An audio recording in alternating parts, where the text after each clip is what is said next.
épisode maritime, épisode 129 du podcast LFA. Ouais, on est dans un Airbnb au Nouvelle-Écosse. C'est quoi le... Donc, épisode 129, nous sommes à Halifax, capitale de la Nouvelle-Écosse. Je sais pas si tu savais ça, Thierry. Je connais aucune autre ville de la Nouvelle-Écosse. Coal Harbour. Ah ouais, la ville de Sidney Crosby. Ouais, Dartmouth. Dartmouth, c'est là qu'il y a une université. Ouais. Hein? Enfin, Quand même. ouais. On connaît notre Nouvelle-Écosse. Ben, on est là. Je suis pas un bon copilote, c'est sûr. Là. C'est un peu ce qui avait causé. Là, on en a déjà parlé de notre voyage à l'île du Prince-Édouard qui a failli. Ouais. C'est pas moi qui est allé au Newfoundland. C'est que ça a l'air, il faut que tu boives un espèce de breuvage. Il y a un doigt dedans. Tu rechercher ça sur Google. Il y a un doigt dans le verre, puis tu bois ça, puis il te donne ce chapeau-là. C'est un chapeau qui prouve que tu as bu, ou bien que tu connais quelqu'un qui a bu. Là. Donc, c'est que dans le fond, nos parents se sont fait donner ce chapeau-là par des amis qui avaient fait le défi de boire un breuvage avec un orteil ou un doigt. Mais c'est un beau chapeau. Parce que, je veux dire, Renaud, quand on repense un peu à... Depuis le début de la saison 5, je trouve qu'il t'a amené quelque chose de très intéressant au podcast en interprétant des rêves. Ouais. Il y a des auditeurs qui sont quand même assez impressionnés par la façon dont tu décortiques les rêves, dont tu réussis à trouver les petites ficelles Puis, j'aurais aimé ça, moi, pouvoir t'offrir un rêve à interpréter. Malheureusement, ça fait 3 ans que j'ai pas rêvé. Ah. Ça fait 4 ans que j'ai pas versé une larme, que je pleure plus, je rêve plus, j'ai l'impression, je sais pas ce qui se passe avec moi. Mais ce que je pourrais faire, Thierry, moi, je rêve souvent. Ouais. Je note mes rêves, mais des fois, je note pas les conditions propices. Tu sais, genre, qu'est-ce que j'ai mangé, c'était quoi mon humeur, puis tout ça. Ouais. Tu sais, pour savoir, OK, je me souviens de mon rêve, mais je me souviens aussi des conditions dans lesquelles j'ai fait tout ce rêve-là, puis essayer de voir une tendance, puis je pourrais... C'est une bonne idée, ça. Je pourrais essayer de trouver un guideline, tu sais. Vous voulez rêver plus? Ben moi, je mange plus de chou de Bruxelles. Je sais pas. Moi, j'avais lu que je mangeais de la couenne de porc, c'était très bon pour les rêves. Depuis 3 semaines que je me gave de couenne de porc dans l'espoir que je vais avoir un bon rêve à raconter à Renaud. Mais non. Fait que là, je trouve ça dommage. Puis aussi, il y a beaucoup d'auditeurs et d'auditrices qui semblent ont peur un peu de t'offrir un rêve parce qu'ils savent que il y a des secrets derrière les rêves qui n'ont pas vraiment envie que tu ailles fouiller. Fait que c'est pour ça que j'ai eu l'idée d'aller fouiller dans Kafka. J'ai amené son journal intime ici. Je vais le montrer un peu à la caméra. Et puis ça, c'est un auteur, un écrivain juif, pragois, de langue allemande. Puis souvent, ses livres, ça se lit un peu, tu as l'impression de lire des rêves. Puis c'est pas pour rien, c'est que souvent dans son journal intime, il va noter ses rêves. Donc moi, je trouve ça intéressant de te proposer un rêve de Kafka. C'est quand même du lourd, là. On parle de quelque chose, c'est un écrivain qui a des gens qui sont à l'université puis qui font rien que ça, lire ces affaires-là. OK. Ils font puis ça va permettre peut-être que les gens ils vont de tester tes habiletés d'interprète de rêve. Fait que je vais te lire ça un peu, puis j'ai hâte de voir qu'est-ce que tu vas en penser. Donc, le rêve, c'est un rêve qui a fait le 17 novembre 1913. 17 novembre 1913. C'est important, la date. Sur un chemin escarpé, à peu près vers le milieu de la côte et principalement sur la chaussée, il y avait, commençant à gauche si l'on regardait d'en bas, des tas d'ordures ou de boue solidifiées qui s'étaient effrités et avaient progressivement perdu de la hauteur sur la droite, tandis qu'à gauche, ils montaient aussi haut que les palissades d'une clôture.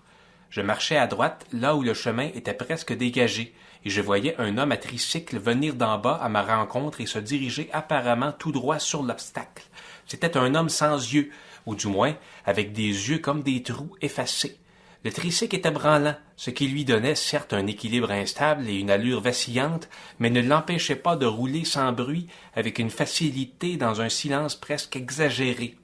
Au dernier moment, je saisis l'homme, je l'arrêtai comme s'il était le guidon de son véhicule et fis entrer celui-ci dans la brèche par laquelle j'étais venu. Fait que j'aimerais ça savoir, selon toi, qu'est-ce que ça veut dire, ce rêve-là? Moi, je comprends rien à ce rêve-là. Sincèrement, je ne comprends pas ce qui se passe. Je pense New Hampshire. C'est la première des choses. Quand on parle de sentiers escarpés et tout ça, je sais pas si tu te souviens, là, l'espèce de montagne avec la vieille face de vieux monsieur au New Hampshire, ça me fait penser à ça. Puis là, tu sais, le vieil homme sur le tricycle. Je sais pas si tu vois. C'est vrai qu'il y a quelque chose un peu d'américain là-dedans. C'est vrai Ouais. que. Puis le Kafka, il a écrit un livre sur l'Amérique. Fait que ça se pourrait fort bien que ce rêve-là, ce soit quand il écrivait son livre sur l'Amérique. Non, ça fait du sens, t'as raison. Fait que, bon, j'ai pas grand-chose de plus à dire, mais vite de même. Non, mais juste ça, c'est vraiment intéressant. Je pense qu'il y a même jamais quelqu'un qui lit Kafka qui aurait pensé à ça. Mm. Ah, c'est bon. Ouais. Donc, vous voyez, j'espère que ça va avoir donné confiance à certaines personnes qui écoutent le podcast écrivez-nous vos rêves. Si vous êtes gêné, vous pouvez le faire en privé par l'adresse courriel lesfrèresavard@commercial@gmail.com. Fait que... Ben, t'as l'air de voir t'en aller à quelque part. Non, je m'en allais dire que la capitale de l'île du Prince-Édouard, c'est Charlottetown. Oui, c'est là qu'il y a eu l'accord de Charlottetown qui a été paraphé. C'était Avant avant la... déjà ça, celui qui disait qu'il allait avoir le pont de la Confédération. Ouais, mais c'est ça? Non, à l'époque, il n'y avait même pas de pont devant, il fallait qu'ils prennent une espèce de petit bateau. Pendant longtemps, c'était ça, hein? Un petit bateau. Mm. Ouais. Mais l'accord de Charlottetown, c'est avant qu'ils fassent... C'est en 1865. Puis il y a sûrement des vieilles photos de tout ça qui existent que tu peux mettre sur dans le montage. Parce que quand le Canada a été fondé, c'était Québec, Ontario, Nouveau-Brunswick, Nouvelle-Écosse. C'est ça? Hey, c'est rendu loin. Il me semble qu'il y en avait 4. Je me souviens que l'Alberta, c'est 1905. Il me semble en même temps que la Saskatchewan. Puis Terre-Neuve, 1949. Puis, éventuellement, on va l'avoir l'Alaska. Je sais pas si tu voulais... j'ai plusieurs sujets, moi, que j'avais pris en note, là. Il y en a un, je suis pas sûr que ça vaut la peine de parler de ça. Ça te tente-tu de parler de la vie sexuelle des plantes? Pas tant. Non. OK. OK, ouais, bon. Non, OK. Fait que je vais passer à mon ma vraie chronique, d'abord. C'est, selon moi, l'été 2023, ça va être l'été du tricycle. D'ailleurs, dans le rêve de Kafka, tantôt, il y avait un tricycle, mais ça n'avait rien à voir. Mais là, moi, je te dis, l'été 2023, on passe au tricycle. En tout cas, moi, je suis en train de magasiner un tricycle. J'ai décidé que je vais m'acheter un tricycle. Parce que la bicyclette, ça me fait vraiment trop peur. Je suis pas capable de changer des vitesses. Qu'est-ce que tu fais dans ce temps-là? Ben, tu passes au tricycle. Le tricycle, c'est 3 roues. T'as quasiment jamais à changer de vitesse. Tu sais que je me suis acheté un vélo hollandais, moi. Non, je sais pas. Je sais même pas ce que c'est. Ben, c'est les vélos là, qui étaient assis comme ça, là, puis étaient assis haut, puis avec le guidon. Avec comme une ça. grosse roue en avant. Non.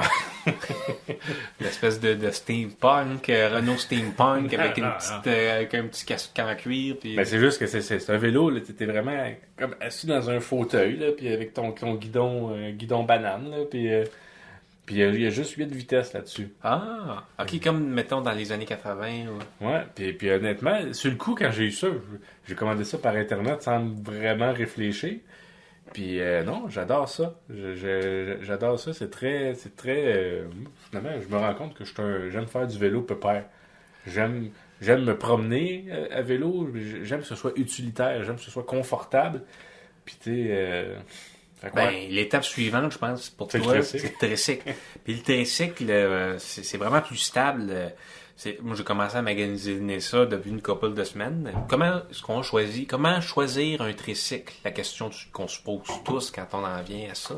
Fait que pour se choisir un tricycle, il y a différents types de modèles de tricycle. Donc, il faut choisir un tricycle en fonction de sa taille, de ses besoins.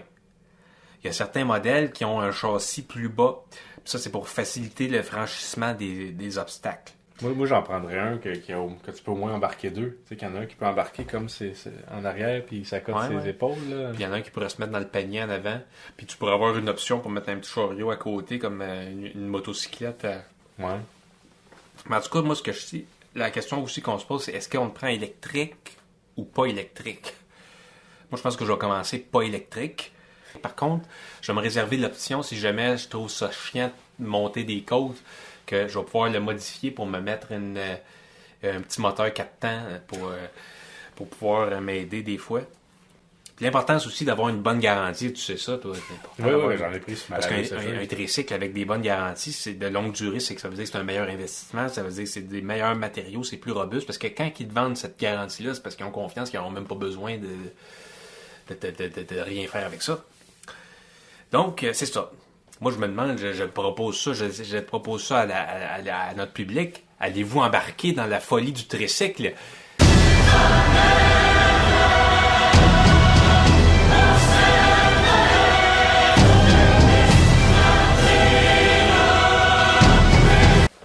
OK, je pense que c'est le temps de faire la conclusion. Eh bien, merci d'avoir été avec nous. C'était l'épisode 129, maritime. Mais oui, on l'a fait. On pensait pas qu'on le ferait. On l'a fait.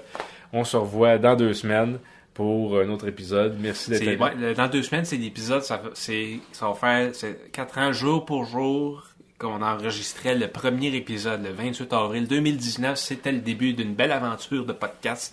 Puis ça va être un moment de célébration. Bon, parfait. Célébration. Merci, bonsoir. Soyez prudents.